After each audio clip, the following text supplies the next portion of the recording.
Hi guys! Andito na naman nga po ako. Good morning! Si Gandara SRU ang nag-iisa po ninyong nagmamagandang collegiate cards upang magatid ang latest update and fresh happenings about po sa TVJ. Mga balitang may kinalaman sa Itbulaga at gano'n na rin po sa mga balita patungkol sa loob at labas ng showbiz. Kaya naman kung hindi ka pa nakaka-subscribe dito sa aking channel, pindutin mo lang yung subscribe button and notification bell para maging updated at una ka sa ating mga nilalabas na balita.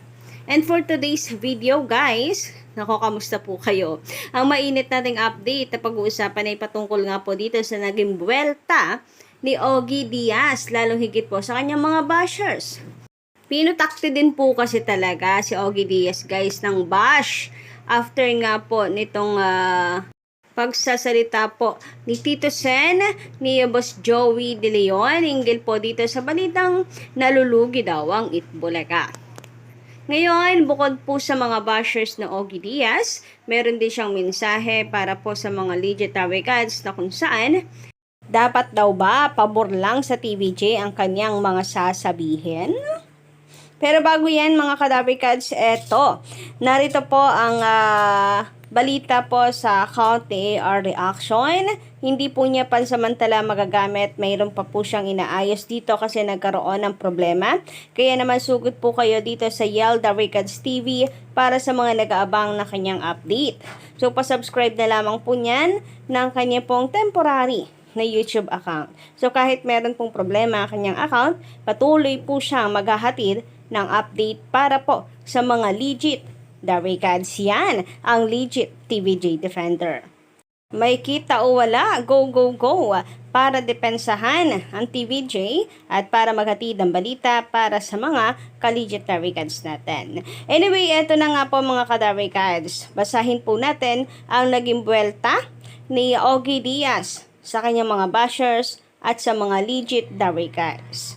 Payo po niya, panoorin ang kanyang vlog. I-click ang kanyang vlog. At huwag bumase lamang daw po sa thumbnail bago magbigay ng opinyon at pangbabatikos. So, narito ang atin pong nakita sa social media, no? Na kung saan sabi dito sa mga bashers na hinuhusgahan lamang kami sa thumbnail, panoorin nyo kasi ay yung kabuuan ng Ogie Diaz Showbiz Update. Huwag kayong tamarin. Ayan, kung makikichismis na lamang din, buuin na raw. Panoorin yung buong kabuuan ng video. You watch the whole video. Then, saka kayo mag-opinyon. Pag hindi pabor sa idol nyo, isusumpa nyo kami. Pero pag maganda balita namin tungkol sa kanila, ni hindi nga nagti-thank you yung mga idol nyo. Nako, kailangan pala pasalamatan po sila ng TVJ. Kung sa bagay may point din naman, no? Pero kailan kaya yon? And kailangan ba talaga parati pong may hinihinging kapalit? So kung mayroon ka pong sinabing maganda sa isang tao, babawiin mo dahil hindi lang nakapag-thank you sa'yo. So hindi buo sa kalooban mo, ganon. Well, wala naman nga pong masama kung magte-thank you ka pag meron pong magandang sinabi patungkol sa iyo. Paano naman kung hindi naman talaga nakarating sa TVJ? Paano kung truth lang din naman yung ibinalita mo at hindi kagaya ng talagang todo effort sa pagdedepensa para pasalamatan po ng sobra ng TVJ sa effort na ginagawa at pagmamahal, di ba? Para ipagtanggol po sila ng ganon. So malay nyo naman, hindi po talaga nakarating sa TVJ kasi hindi naman nag-viral. Usually naman, ang TVJ po ay, ako nga tagal ko na rin po TVJ Defender pero hindi naman po ata ako alam ng TVJ production. So wala naman po sa akin yun kasi very close lang po talaga sa puso ko yung pagtatanggol dito sa Itbulaga. So usually naman, ka-legit Americans, kung hindi naman ganoon ka-trending, hindi rin po nakakarating sa TVJ ang balita. So baka naman kasi okay, nung may sinabi kang maganda, hindi nakarating sa TVJ kaya hindi ka nakatanggap ng thank you. Pero sana mas maganda po yung wag po tayo humingi ng kapalit. Dapat yung sinabi mong maganda sa TVJ, ibukal yon sa puso mo at yun yung katotohanan. Para hindi ka na mag-expect na magte-thank you sa'yo at wala kang hinanakit. Sabi dito, pag hindi pabor sa idol nyo, sinusumpa nyo kami. Pero, pag magaganda balita namin tungkol sa kanila ni hindi nga nagte-thank you yung mga idol nyo. Ano, obligasyon namin laging purihin sila? Huwag maapektuhan kung hindi naman totoo ang mga issue. Wala pala kaming kredibilidad eh. Bakit? Kailangang maapektuhan. Well, dito about sa huwag maapektuhan kung hindi naman totoo ang issue. Mahirap ito para po sa mga fans. Kahit naman, hindi lang po sa TVJ ha, kahit po sa ibang artista, yung mga fandom, may marinig lang pong hindi totoong balita tungkol sa iniidolo nila. Talaga pong, ano yan, pumapalag, pinagtatanggol ang idolo nila. So, mahirap itong wag maapektuhan kung hindi naman totoo ang mga issue. Pero maganda rin nga sana yung hindi po tayo nagpapaapekto, ano. Pero wala eh.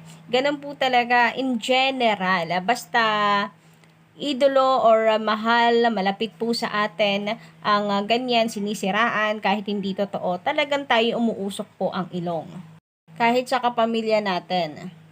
Kung TVJ naman ang sinasabihan na huwag maapektuhan kung hindi naman totoo ang issue. Ang mga fans po kasi talaga nagre-request sa TVJ na linawin ang totoong balitang ito para maging malinaw po sa mga fans kung totoo ba ang chismis kasi naaapektuhan talaga ang mga panatiko.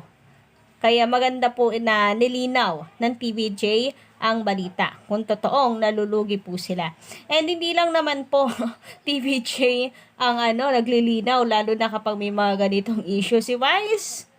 At marami pang iba na nagpaparinig din para iklaro na hindi totoo ang chika or ang chismis. About naman na dito sa sinabi ni Tito Sen ay hindi naman na pinunto na si Ogie Diaz talaga yung pinaparinggan. Malay mo naman ay yung mismong binasa rin nitong ni Ogie Diaz na nagpakalat nga po ng balita. Si Chaka Puso po ang nagpasimuno niyan, magbalita niyan. So, doon lang o maybe sa kanya lang nalaman ng TVJ na may ganoon palang balita na nalulugi na ang Itbulaga. So, yon ang pinaparinggan ng TVJ, yung gumawa po ng balitang yon. Nagsulat po ng balitang yon. So, why defensive kung hindi naman ikaw yung pinaparinggan? Alam mo naman sa sarili mo na hindi ikaw yung nagpakalat ng maling balita. Anyway, sabi naman po dito, yung sinasabi ng vlogger ng tape na nalulugi daw ang Itbulaga, yun yung nangyayari sa tape. Bakit nalulugi ang Itbulaga? Ang daming ads nila at major ads nila na pumapasok sa kanila. Huwag nilang gayahin sa tape na nalugi dahil walang pumapasok na ads sa Tape Inc. Kaya sila sinipa ng GMA. Puro fake news lang alam. Ang alam nila, wala silang magawa sa buhay nila. Well, about dito sa sinasabi pong nalulugi ang TVJ, doon pa lang po sa pagkakalahad po nila, ang tinutukoy po nila ay taping. Wala na daw ads, hindi na nakakapagpasahod sa mga empleyado, nagbaba ng ad rates, hindi daw nakakabayad ng block time agreement. Di po ba't lahat yan ay Tape Inc. na ngayon ay ginagawa po nilang kunwari nangyayari ngayon sa Itbulaga. Gusto nilang baliktarin. Gawing TVJ naman ang nakakaranas ngayon. Kasi until now, bitter pa rin po sila sa pagkawala po ng tahanang pinakamasaya. Samantala, sabi naman dito, na isa pa nating commentor, Floristo Santillan, kahit pa pagtulungan nyo ang TVJ, hindi nyo kayang pabagsakin, pang-5 sa buong mundo bilang longest TV show. So, ayun na nga. Sa mga bashers, again, uulitin natin with a caps lock. Bashers, sa mga bashers. Malamang inggit lamang kayo. Kagaya ng sinabi nitong si Henyo Master Joey De Leon. Again, sa mga bashers. Ngayon, kung hindi ka naman natatamaan, kung hindi ka naman bashers, huwag kang mag-overreact. Kasi para yon sa mga bashers, hindi para sa'yo. Pero kung isa ka sa mga umangaw-ngaw ngayon sa social media at sinasabing, eto na naman, si Tandan Joey nagpaparinig na naman, ibig sabihin nun natamaan ka. Inggit ka.